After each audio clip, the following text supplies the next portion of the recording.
Friends, good evening Andy. Welcome to Learn with Dr. Jayan. Let's start new learning today. See, Economic 2023-2024 లో first chapter study of the economy study as she goes. ఈ chapter చాలా important.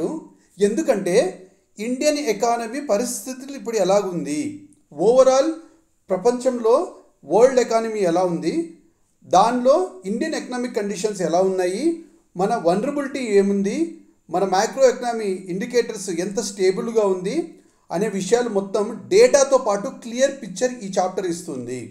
కాబట్టి ఈ చాప్టర్లో I have decoded and made this material from the pure economic survey first chapter. So మీరు ఒకవేళ ఈ notes కావాలనుకుంటే కింద డిస్క్రిప్షన్లో మన యాప్లో ఫ్రీ మెటీరియల్ దీనిలో ఉండడం జరుగుతుంది. దీన్ని డౌన్లోడ్ చేసుకొని మీరు చదువుకోవచ్చు. This has been customized for the civil service, APSC, TSPSC competitive exams both prelims and mains కావాల్సినట్టుగా కస్టమైజ్ చేసిన మెటీరియల్ అనమాట. సో మీరు కంప్లీట్ ఎకనామిక్ సర్వే చదువుకోకున్నా కూడా దీన్ని మాత్రం చదివి అండ్ ఇదే టాపిక్ మీద ఫస్ట్ చాప్టర్ మీద 20 క్వశ్చన్స్ మన ఫ్రీ టెస్ట్లో ఆల్రెడీ అప్లోడ్ చేయడం జరిగింది. దీన్ని చదువుకునేసి మళ్ళీ ఈ వీడియో వినేసి మీ ఆ నాలెడ్జ్తో మీ నాలెడ్జ్ కూడా టెస్ట్ చేసుకోవచ్చు. అండ్ మన యాప్ డిస్క్రిప్షన్ కూడా మన ఈ డిస్క్రిప్షన్లో పెట్టడం జరుగుతుంది. అయితే ఈ చాప్టర్లో state of the economy study as she goes, ఈ చాప్టర్లో ఎకనామిక్ సర్వే చాలా ఇంట్రెస్టింగ్ డిస్కషన్ని తీసుకొస్తుంది అనమాట. ఏంటంటే మనకి అందరికీ తెలుసు 2021లో పాండమిక్ ఉండింది, very very important. Pandemic experience అయ్యాము, వెరీ ఇంపార్టెంట్. దాని ఇంపాక్టు వరల్డ్ మొత్తానికి ఉంది and India is not exception to that. ఇండియాకు కూడా, ఇండియన్ ఎకానమీ కూడా షట్ డౌన్ అయింది, గ్రోత్ రేట్ పడిపోయింది, ఫిజికల్ డెఫిసిట్ పెరిగిపోయింది, అప్పులు పెరిగిపోయినాయి, ఓవరాల్ ఇండియన్ ఎకానమీలో జాబ్స్ క్రియేషన్ దెబ్బతినింది, ఓవరాల్ ట్యాక్స్ కలెక్షన్ కూడా తగ్గిపోయింది, మనకి ఇన్వెస్ట్మెంట్స్ కూడా తగ్గిపోయింది. ఆ టైంలో ఓవరాల్గా ఒక రెసెషన్ అనేది గ్లోబ్ మొత్తం ఎక్స్పీరియన్స్ అయ్యింది. హౌఎవర్ గ్లోబల్ లాక్డౌన్ అయిపోయినాక, ఇండియాలో కూడా లాక్డౌన్ ఎత్తేసినాక మన policy makers in tandem with global లీడర్స్తో పాటు, అంటే గ్లోబల్లో వాళ్ళ ఎకానమీస్ వేరే వేరే కంట్రీస్ ఎట్లయితే రివైవ్ చేసుకోవడానికి ట్రై చేశాయో మనం కూడా మన పాలసీస్ని తీసుకునేసి కొన్ని స్ట్రక్చరల్ రిఫార్మ్స్ తీసుకురావడానికి ట్రై చేశాము. In response to the pandemic అయ్యాక దాన్ని మళ్ళీ రివైవ్ చేయడానికి, గ్రోత్ రివైవ్ చేసుకోవడానికి స్ట్రక్చరల్ రిఫార్మ్స్ తీసుకొచ్చి దాని ద్వారా Indian economy stability and growth నిలుపుకోవడానికి వి టుక్ సర్టెన్ స్టెప్స్. వాటన్నిటి మూలాన గ్రోత్ అనేది కొంచెం ఇంతకుముందు ఎట్లయితే న్యూ నార్మల్, అంటే ఇంతకుముందు ఏదైతే నార్మల్ ఉందో ఆ నార్మల్ స్టేజ్కి వెళ్ళిపోయింది, దట్ ఈస్ రికవరీ అనేది జరిగింది. అండ్ మ్యాక్రో ఎకనామిక్స్ స్టెబిలిటీ, ఆ స్టెబిలిటీని మెయింటైన్ చేయగలిగింది. అండ్ దానిలో భాగంగా మ్యాక్రో ఎకనామిక్ స్టెబిలిటీని మెయింటైన్ చేస్తూ మన పాలసీ మేకర్స్ కూడా వెల్ఫేర్ ప్రోగ్రామ్స్లో ఒక ఎవాల్వింగ్ అప్రోచ్ తీసుకున్నారు. వీటన్నిటి వల్ల మనము మన కోవిడ్కి ముందు ఎలాంటి కండిషన్స్ ఉన్నాయేమో అలాంటి కండిషన్స్కి ఆల్మోస్ట్కి రాగలిగాము అని చెప్పేసి ఈ చాప్టర్లో present state of Indian economy represent చేస్తుంది. వెరీ వెరీ ఇంపార్టెంట్ అనమాట. మనం ఇన్ డీటెయిల్ చెప్పుకుంటూ వెళ్తే మీకు ఇంకాస్త క్లియర్ పిక్చర్ రావడం అనేది జరుగుతుంది. దెన్ పోస్ట్ పాండమిక్ రికవరీ అనేది ఇన్ డీటెయిల్ ఇది చెప్పడం అనేది జరిగింది. ఇండియాలో వరల్డ్లో మొత్తం పోస్ట్ పాండమిక్ ఎట్లయితే రికవరీ జరిగిందో ఇండియాలో కూడా జరిగింది. అయితే ఇండియాలో జరగడానికి మెయిన్ రీజన్ ఏంటి అంటే మనము పబ్లిక్ స్పెండింగ్ ఆన్ ఇన్ఫ్రాస్ట్రక్చర్ ఎక్కువ ఖర్చు పెట్టాము అంటున్నాడు అనమాట. సో ఇన్ఫ్రాస్ట్రక్చర్ క్రియేషన్ మీద సెంట్రల్ గవర్నమెంట్ కానీ స్టేట్ గవర్నమెంట్స్ కానీ ఇవన్నీ ఎప్పుడైతే పబ్లిక్ స్ట్రక్చర్ ఇన్ఫ్రాస్ట్రక్చర్ మీద లాట్స్ ఆఫ్ స్పెండింగ్ అనేది ఖర్చు పెడతామో దానివల్ల వెరీ వెరీ ఇంపార్టెంట్ అండి, దానివల్ల జాబ్ క్రియేషన్ అవ్వడం అనేది జరిగింది అండ్ ఎకానమీ కూడా స్టేబుల్గా తయారయ్యింది అంటున్నాడు అనమాట. ఎప్పుడన్నా సరే public spending on infrastructure create, అందుకే మనకి గవర్నమెంట్ స్పెండింగ్లో రెవెన్యూ ఎక్స్పెండిచర్, క్యాపిటల్ ఎక్స్పెండిచర్ అని ఎప్పుడన్నా ఉంటుంది. రెవెన్యూ ఎక్స్పెండిచర్ అంటే ఖర్చుల కోసం ఖర్చు పెట్టడం, అంటే దాని నుంచి రిటర్న్ ఏం రాదు, దాన్ని ఖర్చులు అంటాం. సో రెవెన్యూ ఎక్స్పెండిచర్ అంటే దానివల్ల రిటర్న్ ఏం రాదు, దాని మీద ఖర్చు పెట్టే విషయాలన్నింటినీ మనం రెవెన్యూ ఎక్స్పెండిచర్ అంటాము. అలా కాకోకుండా మనం ఏవైతే ఇన్ఫ్రాస్ట్రక్చర్ క్రియేట్ చేస్తామో దానివల్ల మనకి రిటర్న్ వస్తుంది over the period of time. అట్లా ఖర్చు పెట్టిన వాటిని మనం క్యాపిటల్ ఎక్స్పెండిచర్ అంటాము. సో మనము పబ్లిక్ స్పెండింగ్ ఆన్ ఇన్ఫ్రాస్ట్రక్చర్ చేయడం వల్ల ఆబ్వియస్గా దానివల్ల రిటర్న్స్ వచ్చింది. ఓవరాల్గా వాటన్నిటి వల్ల జాబ్స్ క్రియేట్ అవ్వడంతో పాటు ఎకానమీ కూడా స్టేబుల్గా తయారైంది అంటున్నాడు అనమాట. Very very important. అండ్ దీనివల్ల ఏంటి, జాబ్స్ క్రియేట్ అవ్వడము, ఎకానమీ స్టేబుల్గా అవ్వడము, ఆబ్వియస్గా ఇమ్మీడియట్ రిలీఫ్ అనేది రావడం వచ్చింది. ఇమ్మీడియట్ రిలీఫ్తో పాటు not only immediate relief and increased private investment కూడా పెరిగింది. Very important. నేను ఇక్కడ స్పిల్ ఓవర్ ఎఫెక్ట్స్ చూడండి. ఎప్పుడైతే ఇన్ఫ్రాస్ట్రక్చర్ మీద ఎప్పుడైతే పబ్లిక్ స్పెండింగ్ అనేది పెరిగిందో దానివల్ల జాబ్ క్రియేట్ అయింది, ఎకనామిక్ స్టెబిలిటీ అయింది. అండ్ ఆ ఎక్స్పెండిచర్ ఏదైతే ఉందో దానివల్ల కొంచెం ఇమ్మీడియట్ రిలీఫ్ కూడా వచ్చింది కొంతమందికి. ఎందుకంటే ఉన్నట్టుండి కొంతమందికి పనులు దొరికినాయి, జాబ్, లైవ్లీవుడ్, ఎంప్లాయ్మెంట్ అనేది క్రియేట్ అయింది. సో అవన్నీ ఆబ్వియస్గా immediate relief. And at the same time ఎప్పుడైతే ఇన్ఫ్రాస్ట్రక్చర్ ఆపర్చునిటీస్ క్రియేట్ అవుతున్నాయో ప్రైవేట్ ఇన్వెస్ట్మెంట్ కూడా మా దగ్గర డబ్బులు ఉంది, మేము కూడా కొద్దిగా ఇన్వెస్ట్ చేయొచ్చు అవకాశాలు కూడా అందిపుచ్చుకున్నారు చాలామంది జనాలు. అండ్ గవర్నమెంట్ కూడా అటువంటి సర్కమ్స్టెన్సెస్ని ఫెసిలిటేట్ చేస్తోంది. సో ప్రైవేట్ ఇన్వెస్ట్మెంట్ ఎప్పుడైతే మన ఎక్స్పెండిచర్లో, మన ఇన్ఫ్రాస్ట్రక్చర్ క్రియేషన్లో ఇంక్రీజ్ అవుతుందో, GCFC అంటారు, gross capital formation, gross fixed capital formation అంటారు. GFCF, gross fixed capital formation. Exactly అంటే క్యాపిటల్, అది ఏవైతే ఇన్ఫ్రాస్ట్రక్చర్ క్రియేట్ అవుతుందో అది. దానిలో గవర్నమెంట్ కొంచెం ఇన్వెస్ట్మెంట్ చేస్తుంది, at the same time private పీపుల్తో కూడా పూలప్ చేస్తుంది. So overall expenditure infrastructure creation complete చేసేటప్పుడు గవర్నమెంట్ ఎక్స్పెండిచర్తో పాటు ప్రైవేట్ పీపుల్తో కూడా ఇన్వెస్ట్మెంట్ పూలప్ చేయడం వల్ల మనకు ఓవరాల్గా ఏమవుతుందంటే అక్కడ స్పిల్ ఓవర్ ఎఫెక్ట్ జరుగుతుంది, అక్కడ ఎకానమీ ఇన్ సర్క్యులేషన్ జరుగుతుంది, ఎంప్లాయ్మెంట్ జనరేట్ అవుతుంది, వీటన్నిటి వల్ల ట్యాక్స్ కలెక్షన్స్ జరుగుతుంది. వీటన్నిటితో పాటు government has also focused on digitalization అంటున్నాడు అనమాట. గవర్నమెంట్ కూడా లైక్ యూపీఐ, భీమ్ అవన్నీ భయంకరంగా ప్రమోట్ చేసింది ఆ టైంలో. డిజిటలైజేషన్ చేయడం వల్ల సర్వీస్ డెలివరీ అనేది చాలా ఎక్కువ పెరిగింది. వీటితో పాటు లైక్ ఆత్మనిర్భర్ భారత్ అభియాన్ యొక్క మెజర్స్ కూడా తీసుకున్నారు. అది like India self reliance initiative. అంటే ఇండియా దాని నీడ్స్కి self reliance, it has to depend on the domestic, దీని మీద డిపెండ్ అవుతాము, బయట మీద డిపెండ్ అవ్వకుండా ఉండడానికి ఆత్మనిర్భర్ భారత్ అభియాన్ ఈ స్టెప్స్ కూడా తీసుకోవడం వల్ల, ఇండియా సెల్ఫ్ రిలయన్స్ ఇనిషియేటివ్ తీసుకోవడం వల్ల ఆబ్వియస్గా మనకి targeted relief measures Atmanirbhar Bharat Abhiyan ద్వారా ఏం చేసామంటే మనం రిలీఫ్ మెజర్స్ ఇవ్వగలిగాము. Very very important. ఎవరికంటే టార్గెట్ గ్రూప్స్ ఎవరైతే మోస్ట్ వనరబుల్ పీపుల్ ఉంటారో వాళ్ళకి రిలీఫ్ మెజర్స్ ఇవ్వడము అండ్ స్ట్రక్చరల్ రిఫార్మ్స్ క్రియేట్ చేయడం అనేది జరిగింది. వీటన్నిటి వల్ల పొటెన్షియల్ ఇంక్రీజ్ అయ్యి మనకి over the period of time medium టర్మ్లో గ్రోత్ పొటెన్షియల్ పెరిగింది. దాని ఇంపాక్ట్ ఇప్పుడు మనం చూస్తున్నాము. దాని ఇంపాక్ట్ ఓవరాల్గా 20% అంత గ్రోత్ ఇంక్రీజ్ అయింది అంటున్నాడు అనమాట. Very very important. మనకి అప్పుడు కోవిడ్ అయితే అప్పుడు పడిపోయినప్పుడు రెసిషన్ 2021 ఫిజికల్ ఇయర్ 20 ఆ టైంలో నుంచి ఫిజికల్ ఇయర్ 24కి టైం చూస్తే గ్రోత్ రియల్ జీడిపి అనేది 20% సర్జ్ అయింది అంటున్నాడు. రియల్ జీడిపి అంటే ఆల్రెడీ చెప్పా, GDP or growth that has been calculated based on the like నేను అక్కడ రెండు current account and current prices and fixed prices అని చెప్పా. ఫిక్స్డ్ ప్రైస్ అంటే బేసిల్ ప్రైస్ మీద క్యాలిక్యులేట్ చేసి ఉంటాం. దాంట్లో క్యాలిక్యులేట్ చేసిందంటే మన ఇన్ఫ్లేషన్ని కన్సిడర్ చేయకోకుండా చేసిన మెజర్మెంట్లోనే 20% ఇంక్రీజ్ అయింది అంటే దట్ ఈస్ గుడ్ వన్. అదే క్లియర్గా చెప్తుండే అనమాట. సో ఓవరాల్గా మన పాండమిక్ అయిన తర్వాత కొన్ని స్టెప్స్ తీసుకున్నాము. ఇన్ఫ్రాస్ట్రక్చర్ మీద మనము ఇన్ఫ్రాస్ట్రక్చర్ క్రియేషన్ మీద క్యాపిటల్ స్పెండింగ్ చేసాము, జాబ్ క్రియేట్ చేసాము, ఎకనామిక్ స్టెబిలిటీ అయ్యేలాగా, దానివల్ల అన్ని స్పిల్ ఓవర్ ఎఫెక్ట్స్ వచ్చినాయి. దాని తర్వాత డిజిటలైజేషన్ ప్రమోట్ చేసాము. ఇంకా దానివల్ల ఇంకా Atmanirbhar Bharat Abhiyan, India self reliance initiative తీసుకున్నాము. దాంతో టార్గెటెడ్ గ్రూప్కి మనము ఫైనాన్షియల్ అసిస్టెన్స్ ఇవ్వడము అండ్ వాళ్ళందరికీ మళ్ళీ గ్రోత్ పొటెన్షియల్లో భాగం అయ్యేలాగా చేయడము. ఇవన్నీ చేయడం వల్ల over the period of time 2020 నుంచి 24 టైం చూస్తే growth has been such to 20% in real terms అంటున్నాడు అనమాట. Very very important. Then global economic context అయితే అప్పటి నుంచి ఇప్పటికి అవన్నీ చేయడం వల్ల ఈ స్థాయికి వచ్చాము అంటున్నాడు కదా. ప్రస్తుతము గ్లోబల్ ఎకనామిక్ కంటెస్ట్ చూస్తే ఎలా ఉంది అనేది కూడా ఈ ఫస్ట్ చాప్టర్లో ఇన్ డీటెయిల్ చెప్పడం జరుగుతుంది. దీనిలో ఒక మోస్ట్ ఇంపార్టెంట్, ఈ గ్లోబల్ ఎకానమీ చూస్తే గిన ప్రస్తుతము 3.2% ఉంది అంటున్నాడు అనమాట.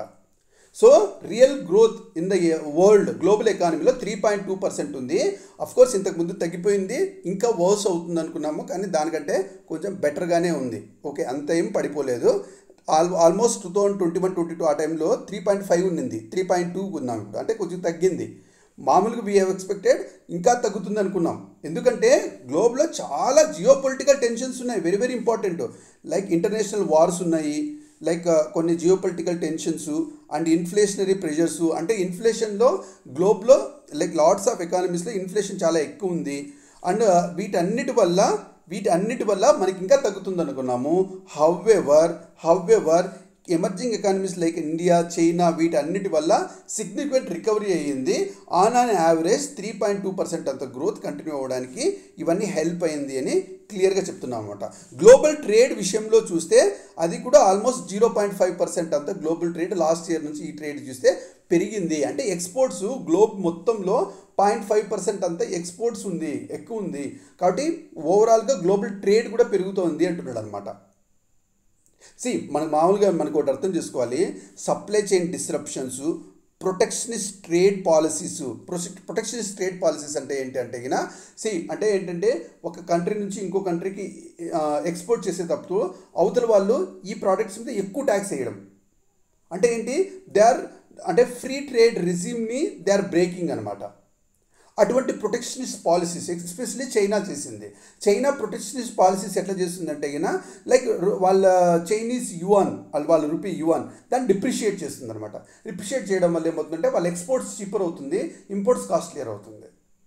దాని తర్వాత ట్రేడ్ వార్స్ చేస్తుంది. వీటన్నిటి వల్ల ఈ ప్రొటెక్షనిస్ట్ పాలసీస్ వల్ల ఆబ్వియస్గా ట్రేడ్ అనేది, ఎక్స్పోర్ట్స్ అనేది ఇంపాక్ట్ తగ్గుతుంది అనుకున్నాము. హౌవెవర్ అది 0.5% వరకు ఉన్నింది. ఇంకా వీటితో పాటు పర్సిస్టెంట్గా ఇన్ఫ్లేషన్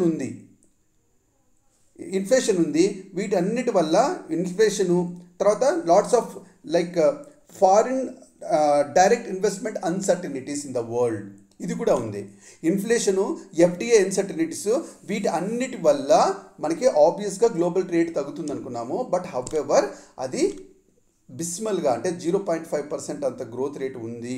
అంటే ఇది ఉన్నా కూడా గ్లోబల్ ఎకానమీ కూడా లాట్స్ ఆఫ్ ఛాలెంజెస్తో ఉంది. ఒకటి ప్రొటెక్షనిస్ట్ ఎజెండాసు, ప్రొటెక్షనిస్ట్ పాలసీసు, ఇంకొకటి ఆబ్వియస్లీ సప్లై చైన్ డిస్రప్షను, ఇంకొకటి ఇంటర్నేషనల్ కాన్ఫ్లిక్ట్స్, వార్సు, ఇంకొక సైడు పర్సిస్టెంట్ ఇన్ఫ్లేషను, ఇంకొక సైడు లైక్ ఎఫ్డిఐ అన్సర్టనిటీస్. అంటే ఇప్పుడు అమెరికా నుంచి ఇండియాలో ఎఫ్డిఐస్ వేసారనుకోండి, ఇక్కడ పరిస్థితులు పొలిటికల్ టర్మాయిల్ ఏదన్నా క్రియేట్ అయ్యి వాళ్ళ డబ్బులు ఏమవుతాయో అని చెప్పి వాళ్ళకి భయం ఉంటుంది. కాబట్టి వాళ్ళు వెంటనే ఎఫ్డిఐ అనేది ఒకసారి వస్తే కినా 20 to 30 years దాని ఇంపాక్ట్ ఇక్కడ ఉంటుంది. సో వీటన్నిటి కన్సిడర్ చేసి అంటే global economy is also with lots of challenges. ఇవన్నీ ఉన్నా కూడా మనం 0.5% అంతా గ్లోబల్ ఎకానమీ చూపిస్తుంది. గ్రోత్ చూస్తే 3.2% అంతా చూపిస్తుంది. 0.5% అంతా ట్రేడ్, ఎక్స్పోర్ట్స్ ఓవరాల్ గ్లోబ్లో అది చూపిస్తుంది అంటున్నాడు అనమాట. All these facts and concepts have taken from completely economic surveys first chapter. నేను 100% చెప్తున్నాను, if you can do this class and మీరు టెస్ట్ ఇవ్వగలిగితే మీరు 100% ఎకనామిక్ సర్వే కంప్లీట్ అయినట్టే లెక్క. అంటే ఫస్ట్ చాప్టర్. అట్లానే అన్ని చాప్టర్స్ నేను ఇచ్చేటవన్నీ కంప్లీట్ చేసుకుంటూ వస్తే దెన్ రిజైలెంట్ డొమెస్టిక్ ఎకానమీ, అంటే గ్లోబల్ ఎకానమీ సినారియో చూసాము. ప్రస్తుతం ఇండియన్ డొమెస్టిక్ ఎకానమీ చూస్తే ఎలా ఉంది అంటే వెరీ ఇంపార్టెంట్, కొంచెం ఇంప్రెసివ్గా ఉంది, అంటే కొంచెం గుడ్ ఉంది. అంటే ఎందుకంటే రియల్ గ్రోత్ ఈజ్ ఆల్మోస్ట్ 8.2% ఉంది అంటున్నాడు అనమాట. రియల్ గ్రోత్ అంటే ఇందాక చెప్పాను, inflation adjusted growth is real growth, that is 8.2%. That is very very important. వాటన్నిటి వల్ల ఏమవుతుందంటే లైక్ ఈ గ్రోత్ 8.2% అలా దేనివల్ల వచ్చిందంటే స్టేబుల్ కన్జంప్షన్.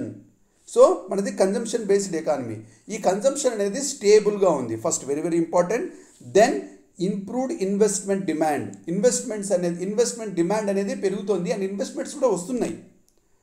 అండ్ ఇండస్ట్రియల్ సెక్టార్లో ఇంక్లూడింగ్ మ్యానుఫ్యాక్చరింగ్ అండ్ కన్స్ట్రక్షన్ సెక్టార్లో స్ట్రాంగ్ రికవరీ జరిగింది అది.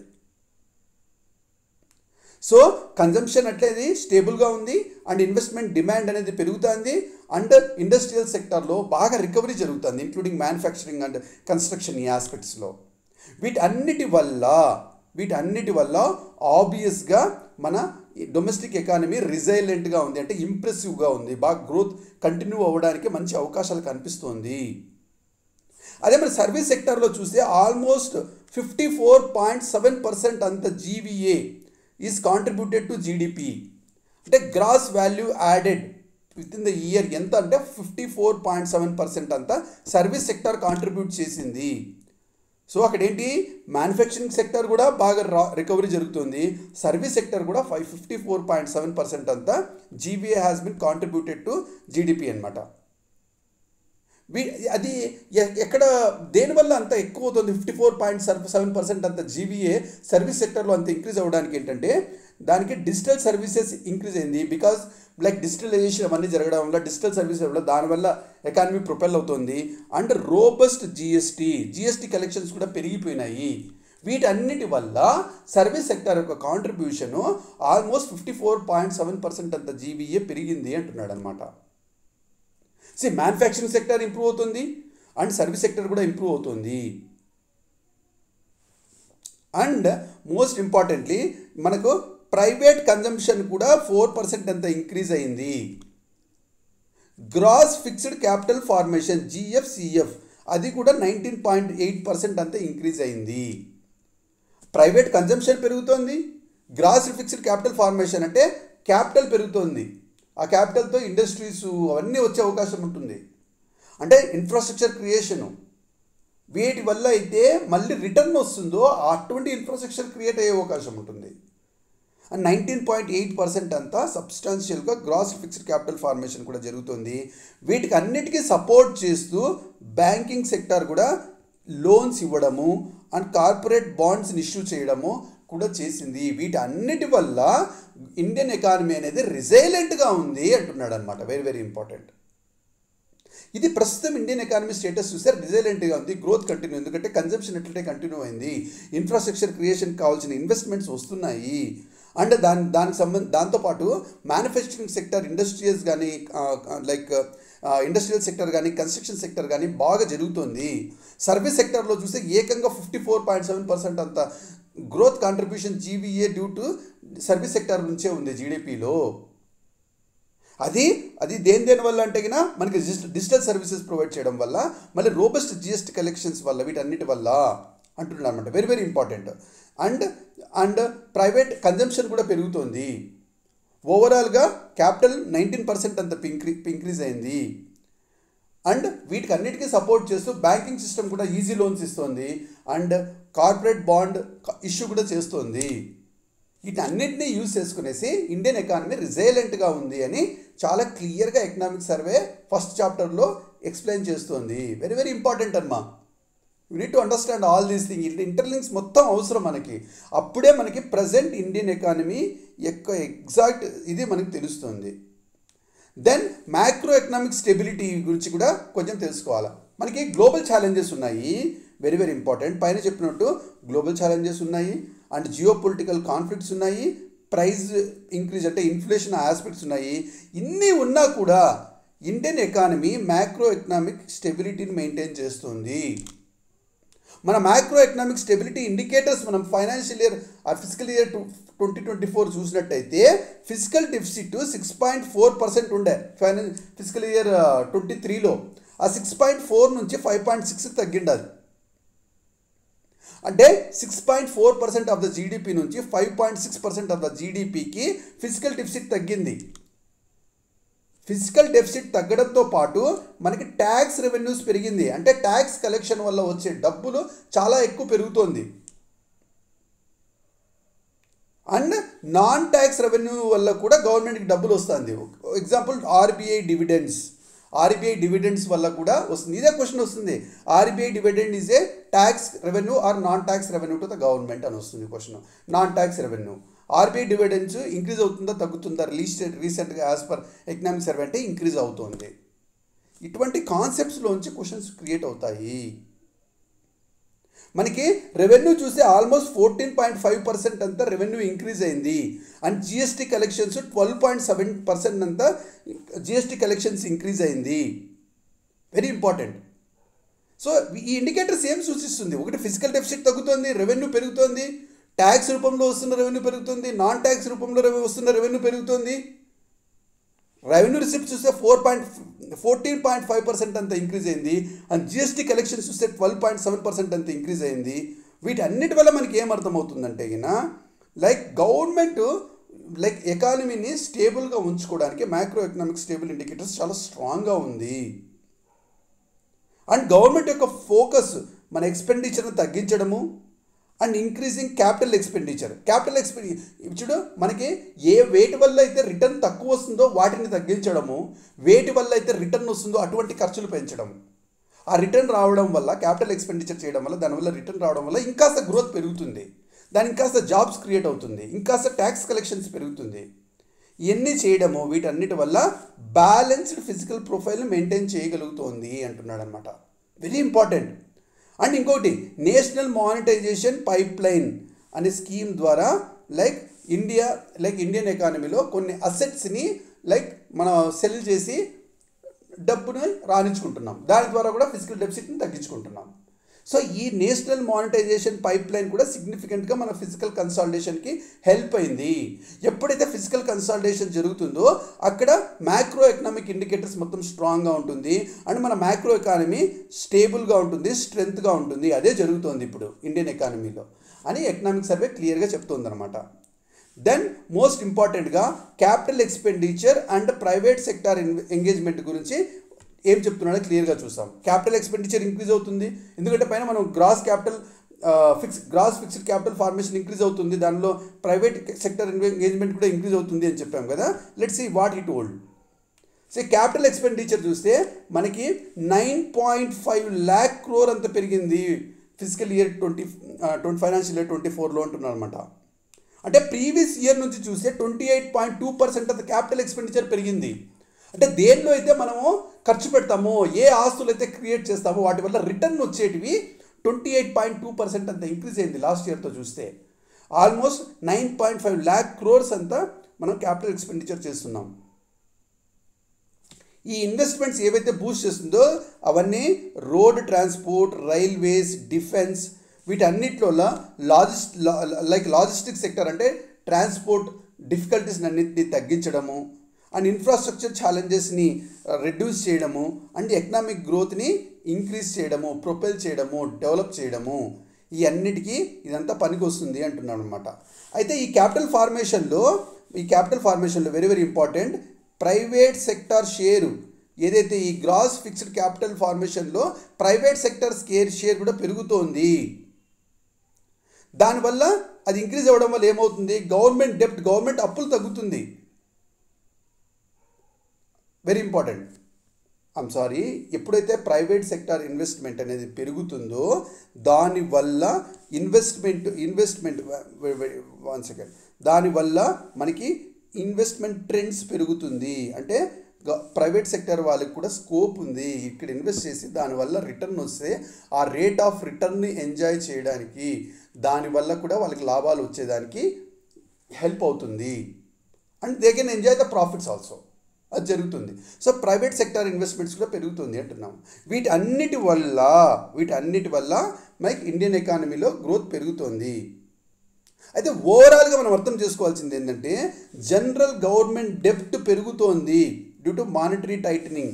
మానిటరీ పాలసీలో మానిటరీ టైటనింగ్, మానిటరీ ఎక్స్పాన్షన్ ఈ పాలసీస్ ఉంటాయి. మానిటరీ టైటనింగ్ పాలసీస్ వల్ల గవర్నమెంట్ డెప్ట్ పెరుగుతోంది, అప్పు పెరుగుతోంది. కానీ అదే మోతాదులో ఆ డెప్ట్ మేనేజ్మెంట్ కూడా స్ట్రాంగ్గా ఉంది. దానివల్ల మన క్రెడిట్ రేటింగ్స్ ఏవైతే ఉన్నాయో అవి స్ట్రాంగ్గా ఉన్నాయి అంటున్నాడు అన్నమాట. Very very important. సో అప్పులు పెరుగుతుంది, హౌఎవర్ దాన్ని కూడా ప్రాపర్గా మేనేజ్ చేసుకుంటూ ముందుకెళ్తున్నామని మన ఎకనామిక్ సర్వే క్లియర్గా చెప్తుంది. మనం ఈ స్టాండ్సే తీసుకోవాలా, because this has been explicitly mentioned by the economic survey. And most importantly inflation management. ఇండియాలో ఇన్ఫ్లేషన్ మనం చూస్తే కన్నా మనకి ఫైనాన్షియల్ ఇయర్ 2023లో 6.7% ఉండింది, ఇప్పుడు 5.4% వచ్చింది ఓవరాల్ ఇన్ఫ్లేషన్. అంటే ఇన్ఫ్లేషన్ కూడా మోడరేట్ అయ్యింది, తగ్గింది. ఇన్ఫ్లేషన్ అంటే ఏంటి, general increase of prices of goods and services. అది ఎప్పుడైతే తగ్గుతుందో దానివల్ల క్వాలిటీ ఆఫ్ లివింగ్ మనకందరికీ పెరుగుతుంది. మరి ఎక్కువ ఉంటే మన క్వాలిటీ ఆఫ్ లివింగ్ తగ్గుతుంది. ఇది ఎందుకు తగ్గుతుందంటే గిన గవర్నమెంట్ అండ్ ఆర్బీఐ రెండు కూడా ఇన్ఫ్లేషన్ని కంట్రోల్ చేయడానికి హ్యాండ్ ఇన్ హ్యాండ్గా పనిచేస్తున్నాయి. Including open market operations, including increased imports, price reduction for essential goods, అంటే గవర్నమెంట్ తగ్గిస్తుంది price reduction for essential goods. వీటన్నిటి వల్ల మనకు ఆబ్వియస్గా ఇన్ఫ్లేషన్ తగ్గుతుంది అంటున్నారు అనమాట. అండ్ ఆర్బీఐ రోల్ కూడా ఏదైతే ఉందో policy rates, rising policy rates and managing liquidity, they are very crucial అనమాట ఎకనామిక్ స్టెబిలిటీకి ఉండడం కోసం. ఆ లిక్విడిటీని మేనేజ్ చేయడం, వీటన్నిటి వల్ల మనకు ఆబ్వియస్గా గ్రోత్ ఇన్ఫ్లేషన్ ట్రెజెక్టరీ ఏదైతే ఉందో మనకి గ్లోబ్ పియర్స్ అంటే డిఫరెంట్ కంట్రీస్తో పోలిస్తే వాటికంటే మనం బెటర్గానే ఉన్నాము. హౌవెవర్ మనకి food inflation and supply chain problems ఉన్నాయి. అవి ఉన్నా కూడా మన గ్రోత్ ఇన్ఫ్లేషన్ ట్రాజెక్టరీ అనేది వేరే కంట్రీస్తో పోలిస్తే కొంచెం బెటర్గా కంపారబుల్ టర్మ్స్లో ఉన్నాము అంటున్నాడు అనమాట. హౌవెవర్ మనకి food inflation and supply chain issues అయితే ఉన్నాయి అని కూడా ఎకనామిక్ సర్వే అక్నాలెడ్జ్ చేస్తుంది. దెన్ మ్యాక్రో వల్నరబిలిటీ రిడక్షన్, అంటే మ్యాక్రో ఇండికేటర్స్ని ఏవైతే డ్యామేజ్ చేస్తాయో వాటిని రిడక్షన్ చేసే ఇండికేటర్స్ మ్యాక్రో వల్నరబిలిటీ ఇండెక్స్ అంటారు. అది వచ్చేసి ఆబ్వియస్గా మన ఎకనామిక్ స్టెబిలిటీని మెజర్ చేస్తుంది. అది మనకు ఓవరాల్గా లైక్ ఫిజికల్ ఇయర్ 2009లో 20% ఉండింది, ఇప్పుడు ఆ 20% నుంచి 14%కి వచ్చింది. సో ఎకనామిక్ ఇండికేటర్ స్ట్రాంగ్గా ఉంది.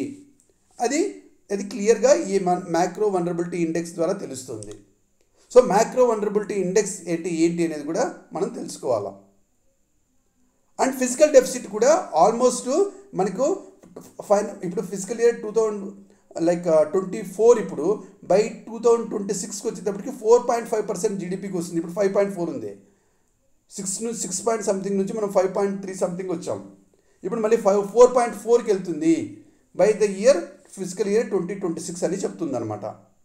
అంటే ఏంటి, వల్నరబిలిటీ ఇంకా తగ్గుతుంది, ఇంకా స్ట్రాంగ్ అవుతుంది ఎకానమీ, అంటే ఇంకా స్ట్రాంగ్ అయ్యేలాగుంది. ఎందుకంటే వేరే వల్నరబిలిటీస్ మొత్తం తగ్గించుకుంటున్నాము.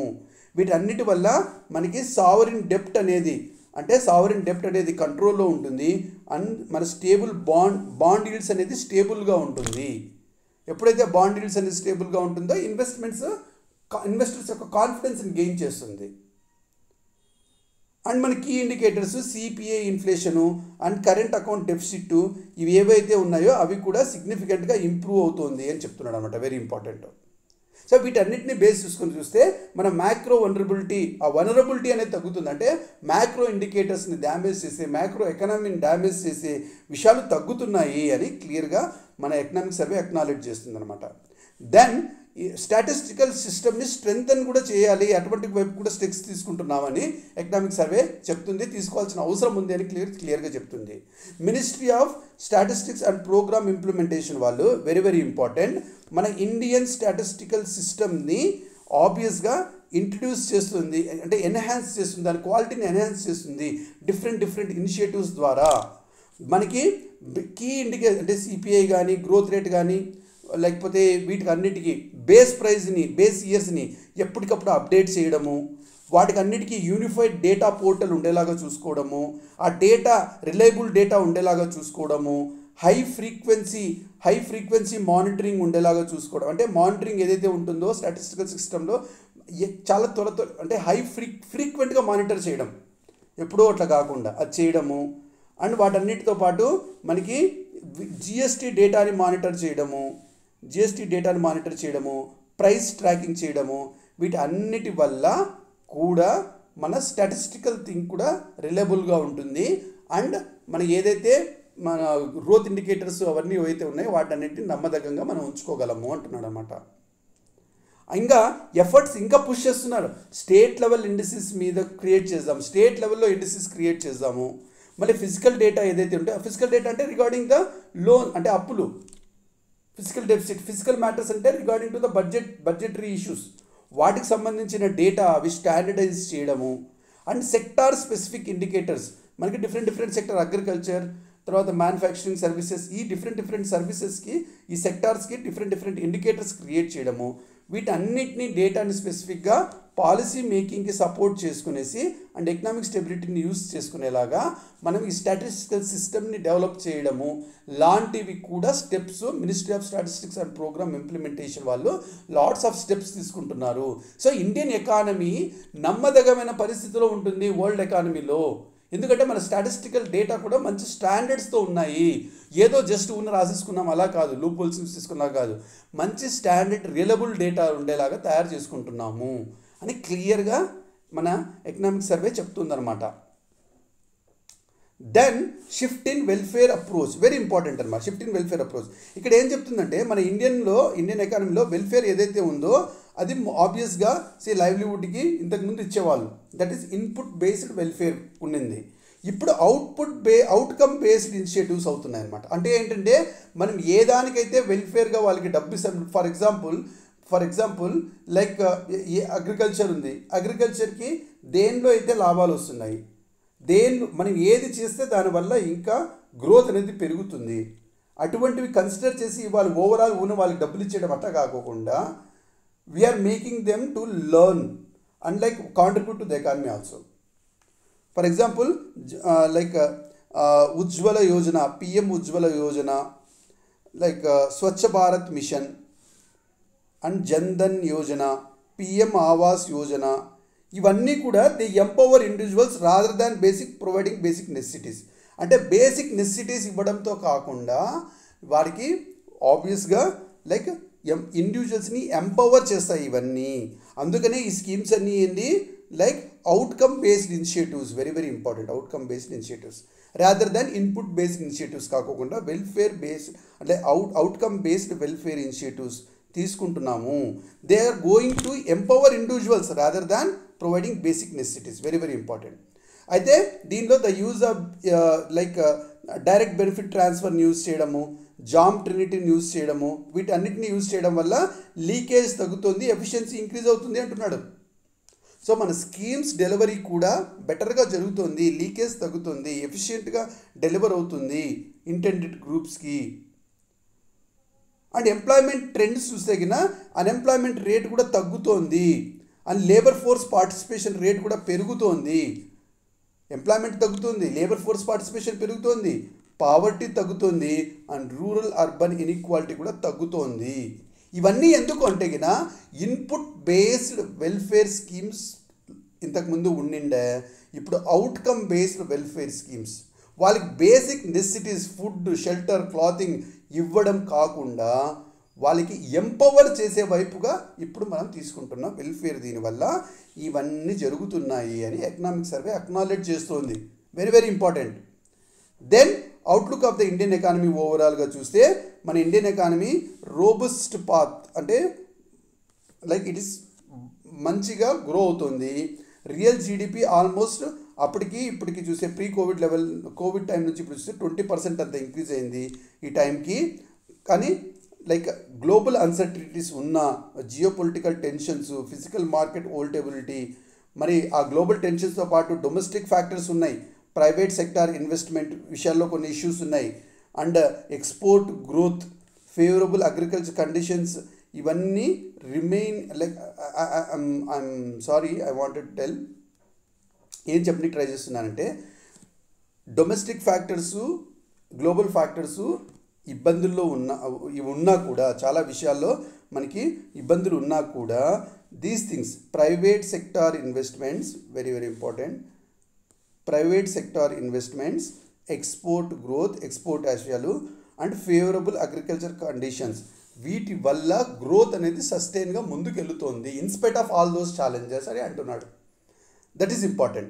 అండ్ స్ట్రక్చరల్ రిఫార్మ్స్ ఏదైతే ఉన్నాయో అవి ఎఫెక్టివ్గా ఉన్నాయి. అండ్ ఫిజికల్ ఇయర్ 25 ఏదైతే ఉందో ఫిజికల్ ఇయర్ 25కి అంటే నెక్స్ట్ ఫైనాన్షియల్ ఇయర్కి మనం 6.5 నుంచి 7% అంత గ్రోత్ కూడా ఉండే అవకాశం ఉందని మనకి ప్రొజెక్టెడ్ థింగ్ అనమాట. ఇది కూడా economic as per the economic survey financial year 2025లో ఎంత గ్రోత్ పర్సెంట్ ఉంటుందంటే 6.5 or 7%. అది ఇంపార్టెంట్. దెన్ మనకి ఏవైతే ప్రిలిమ్స్కి, మెయిన్స్కి ఫ్యాక్ట్స్ అన్నీ ఒక చోట చెప్పడం జరుగుతుంది, ఆ ఫ్యాక్ట్స్ అన్నీ ఇక్కడ రాయడం అనేది జరిగింది. I will explain very briefly and so that మీరు నా ఇంటెన్షన్ ఒకటే, మీరు మెయిన్ ఎకనామిక్ సర్వే చదవాలంటే 550 పేపర్స్ ఉంటుంది. Each chapter around 50 to 70 papers ఉంటుంది. And I want to sum up each chapter in 3 to 4 pages. దానికోసం ట్రై చేస్తున్నా. అండ్ దీనిలో గ్రోత్ రేట్ చూస్తే రియల్ గ్రోత్ రేట్ 8.2% ఉంది. పబ్లిక్ స్పెండింగ్ పెరిగింది, దానివల్ల జాబ్ క్రియేషన్ అయింది, ఇండస్ట్రియల్ అవుట్పుట్ అనేది పెరిగింది, డిజిటలైజేషన్ అనేది ఇంక్రీజ్ అయింది, వాటి వల్ల సర్వీస్ డెలివరీ ట్రాన్స్ఫర్మేషన్ పెరిగింది, ఆత్మ నిర్భర్ భారత్ అభియాన్ వల్ల targeted relief and structural reforms కూడా రావడం అనేది జరిగింది. ఇది పోస్ట్ పాండమిక్ రికవరీలో ఈ ఫ్యాక్ట్స్ అన్ని ఎకనామిక్ సర్వే అక్నాలెడ్జ్ చేస్తుంది. వాటితో పాటు సెక్టార్ కాంట్రిబ్యూషన్స్, ఇది important, very very important. Agriculture చూస్తే మనకి 17.7% of the GVA is contributed to GDP by agriculture. However it has faced challenges with 0.3% decline in the food grain output. Food grain production తగ్గింది, 0.3% అంత food grain production తగ్గింది. అయినా కూడా 17.7% of the gross value added is by agriculture sector, very very important. And 27.6% of the gross value added is by manufacturing sector and construction sector, very important. Like అంటే ఇది obviously manufacturing and service sector last year నుంచి కూడా 9.9% అంతా increase అయింది, very important. Industry sector accounted to 27.6% of the GVA. This has been raised by 9.9%. And service sector చూస్తే almost 54.7% of the GVA is by service sector, that is contributed by the digital services and GST collections. ఇది very very very very very important.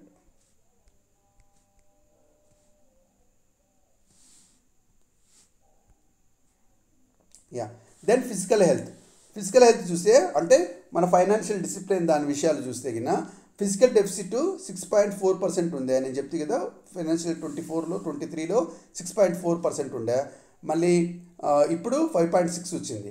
By 26కి వచ్చేటప్పటికి 4.5 వస్తుందంట. Let's see, that is అంత తగ్గుతుంది అంటున్నాడు. ఇప్పుడున్న steps, ఇప్పుడున్న దీన్ని చూస్తే అంత తగ్గుతుంది అంటున్నాడు. Let's see how that comes.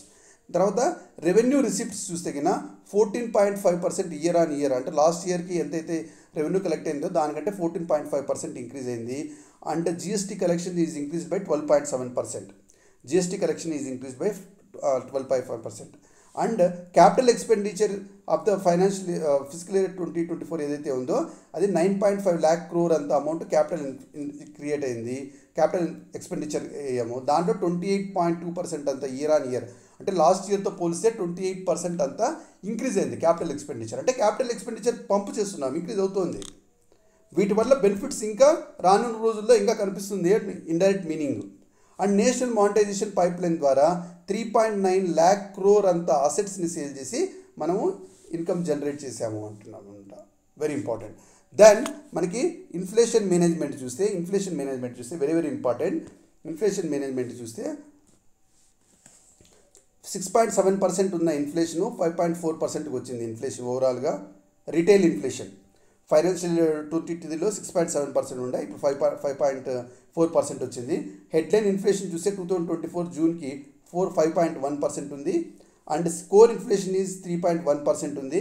So headline inflation అంటే ఇది, కోర్ ఇన్ఫ్లేషన్ అంటే ఇది, రిటైల్ ఇన్ఫ్లేషన్ అంతా బేసిక్ లెక్చర్స్లో వస్తాయి, ఇది very important.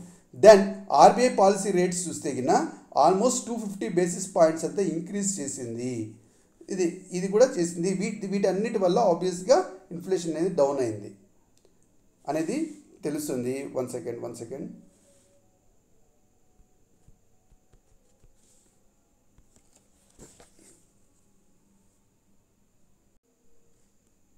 Then global economic కంటెస్ట్లో చూస్తే ఓవరాల్గా after inflation global economic context మనకి 2022లో లైక్ ఇట్ వాజ్ 3.5% అంత గ్రోత్ ఉండే, 3.5% ఉండే. ఇప్పుడు లాస్ట్ ఇయర్తో ఇప్పుడు చూస్తే కింద స్లైట్గా తగ్గింది, 3.2%. ట్రేడ్ గ్రోత్ చూస్తే ఓవరాల్ ఎక్స్పోర్ట్స్ 0.5% అంత ఇంక్రీజ్ అయింది. అండ్ ఎఫ్డిఐ ట్రెండ్స్ చూస్తే డిక్రీజ్ అయింది due to economic and geopolitical uncertainty, ఇది important. FDI trends in the globe అనేది తగ్గింది, ఇది ఇంపార్టెంట్ అనమాట, వెరీ ఇంపార్టెంట్, ఇది తగ్గింది. దెన్ ఫ్యూచర్ అవుట్లుక్ ఎలా ఉంటుందంటే కిన GDP growth projections financial year 25కి ఆల్మోస్ట్ 6.7 to 7% అంత ఉంటుంది. అండ్ ప్రైవేట్ సెక్టర్ ఇన్వెస్ట్మెంట్ పెరుగుతుంది, ఆబ్వియస్గా ఇప్పుడు ఎట్టయితే ఉందో అట్లా పెరుగుతుంది. అండ్ అగ్రికల్చర్ అవుట్లుక్ కూడా ఫేవరబుల్గా ఉంది కాబట్టి అప్పుడు కూడా పెరుగుతుంది అంటున్నాం. అండ్ స్టాటిస్టికల్ అండ్ వెల్ఫేర్ ఇనిషియేటివ్స్లో కూడా like obviously ministry of static and program initiatives వాళ్ళ ఇనిషియేటివ్స్ ఏవైతే చెప్పానో వాటన్నిటి వల్ల అండ్ మనకి ఇన్పుట్ బేస్డ్ వెల్ఫేర్ స్కీమ్స్ కన్నా అవుట్కమ్ బేస్డ్ వెల్ఫేర్ స్కీమ్స్ వల్ల లాట్స్ ఆఫ్ బెనిఫిట్ జరుగుతుంది అని క్లియర్గా చెప్తున్నాను అనమాట. సో ఓవరాల్గా to conclude the first chapter, pandemic తర్వాత ఇండియన్ ఎకానమీ అనేది ట్రాజెక్టరీ అంటే మంచిగా గ్రోత్ జరుగుతోంది, రెసిలియన్స్ అనేది ఉంది అంటే పుంజుకుంటుంది. స్ట్రాటజిక్ రిఫార్మ్స్ వల్ల, ఫార్వర్డ్ లుకింగ్ పాలసీస్ వల్ల, వీటి అన్నిటి వల్ల లైక్ ఇండియన్ ఎకానమీ లైక్ స్టేబుల్గా ఉంది, రోబస్ట్ రికవరీని మెయింటైన్ చేస్తుంది, మ్యాక్రో ఎకనామిక్ స్టెబిలిటీని మెయింటైన్ చేస్తుంది అండ్ ఇన్నోవేటివ్ వెల్ఫేర్, వీటి అన్నిటి వల్ల కూడా ఇండియన్ ఎకానమీ బెటర్ పొజిషన్లో ఉంది అని క్లియర్గా చెప్తుంది అనమాట. This is the first chapter of the economic survey. I hope you like this chapter and I bet you మీరు ఏది మిస్ కాకోకుండా ఉండేలాగా నేను తయారు చేయడం అనేది జరిగింది ఈ టాపిక్. సో మీకు ఈ టాపిక్ ఈ నోట్స్ కంప్లీట్ కావాలంటే కన్నా దీని డిస్క్రిప్షన్లో మన యాప్ లింక్ ఉంటుంది, ఇక్కడ కూడా ఉంది మన యాప్ లింకు. అక్కడ ఆ యాప్లో వెళ్ళి ఫ్రీ మెటీరియల్స్లో ఈ ఫ్రీ మెటీరియల్ అప్లోడ్ చేయడం అనేది జరిగింది. వీటితో పాటు ఈ టాపిక్ పైన prelims question for APPSC, TSPSC, UPSC వాళ్ళకి ఈ చాప్టర్ మీద క్వశ్చన్స్ చేయడం అనేది జరుగుతుంది. దాన్ని కూడా మీరు డౌన్లోడ్ చేసుకోండి, దాన్ని టెస్ట్ కండక్ట్ ఇవ్వండి. మీరు ఎంతమంది ఫాలో అవుతున్నారో నాకు తెలుస్తుంది అండ్ మీరు ఎక్కువ మంది ఫాలో అవుతుంటే, ఎక్కువ మంది టెస్ట్ ఇస్తుంటే I will come up with remaining lectures also. Thank you అండి, హ్యావ్ గుడ్ టైం.